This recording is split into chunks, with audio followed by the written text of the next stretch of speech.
Good morning. Today I'm going to read You Are Special, and this is a longer book, so if you need to watch it in a couple sittings, that's totally fine, but I love this story and I wanted to read it to you today. You Are Special.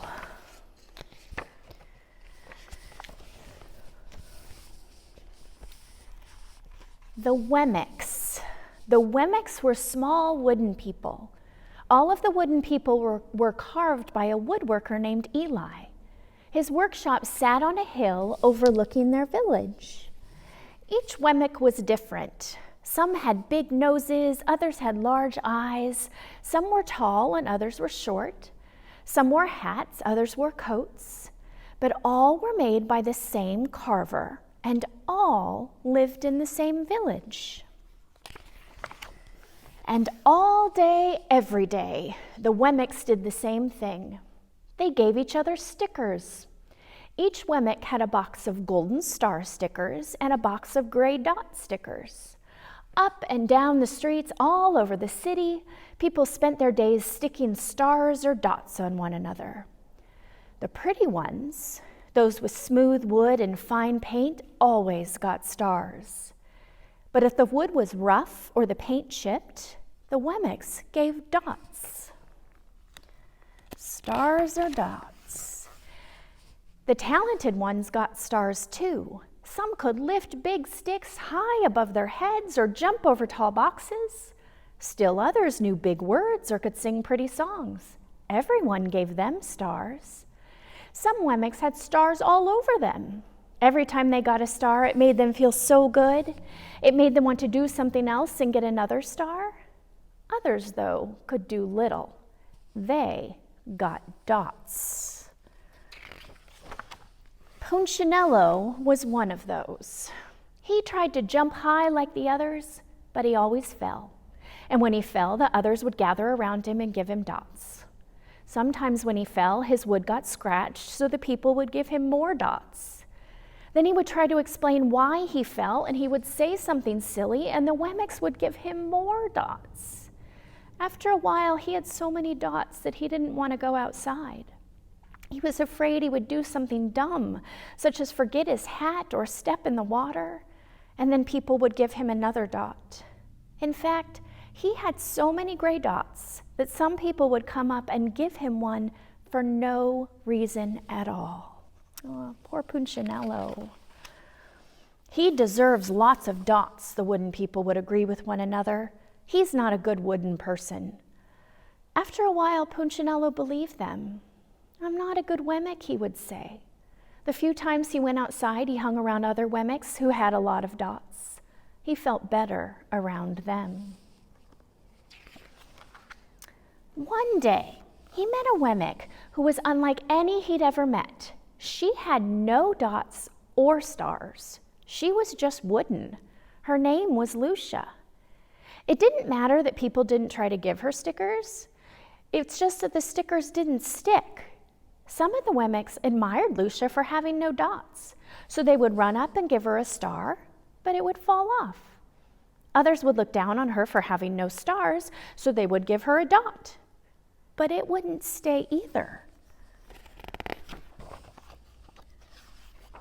That's the way I want to be, thought Punchinello. I don't want anyone's marks. So he asked the stickerless Wemmick how she did it. It's easy, Lucia replied. Every day I go see Eli. Eli? Yes, Eli, the woodcarver. I sit in the workshop with him. Why? Why don't you find out for yourself? Go up the hill, he's there.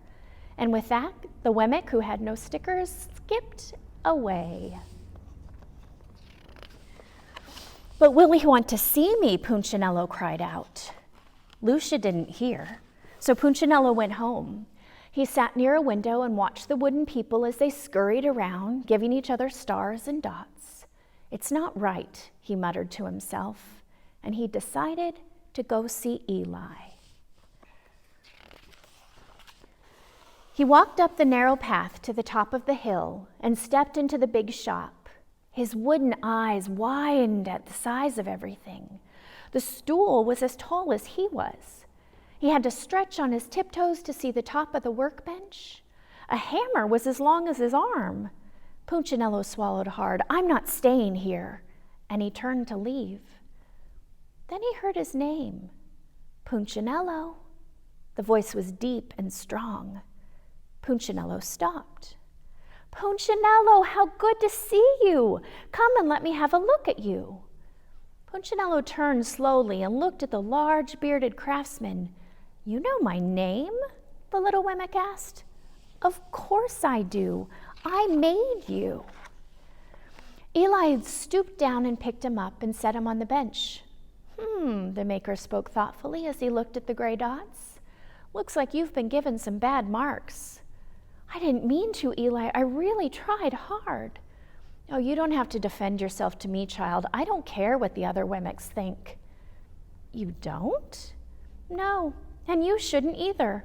Who are they to give stars or dots? They're Wemmicks just like you. What they think doesn't matter, Punchinello. All that matters is what I think.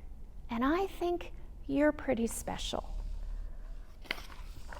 Punchinello laughed. "Me special? Why? I can't walk fast. I can't jump. My paint is peeling. Why do I matter to you?" Eli looked at Punchinello, put his hands on those small wooden shoulders, and spoke very slowly. "Because you're mine. That's why you matter to me." Punchinello had never had anyone look at him like this, much less his maker, and he didn't know what to say. "Every day I've been hoping you'd come," Eli explained. "I came because I met someone who had no marks," said Punchinello. "I know, she told me about you." "Why don't the stickers stay on her?" The maker spoke softly. "Because she decided that what I think is more important than what they think. The stickers only stick if you let them." "What?" "The stickers only stick if they matter to you. The more you trust my love, the less you care about their stickers." "I'm not sure I understand." Eli smiled. "You will, but it will take time. You've got a lot of marks. For now, just come to see me every day, and let me remind you how much I care." Eli lifted Punchinello off the bench and set him on the ground. "Remember," Eli said as the Wemmick walked out the door, "you are special because I made you, and I don't make mistakes." Punchinello didn't stop, but in his heart he thought, "I think he really means it." And when he did, a dot fell to the ground. The end. You are special, not because of what you do, if you can jump over high boxes or hold a big stick over your head, not because of that, but simply because God made you exactly who you are. You are special because of that. Remember that you are a child of God, and Jesus loves you more than anything else in the whole entire world. Bye-bye.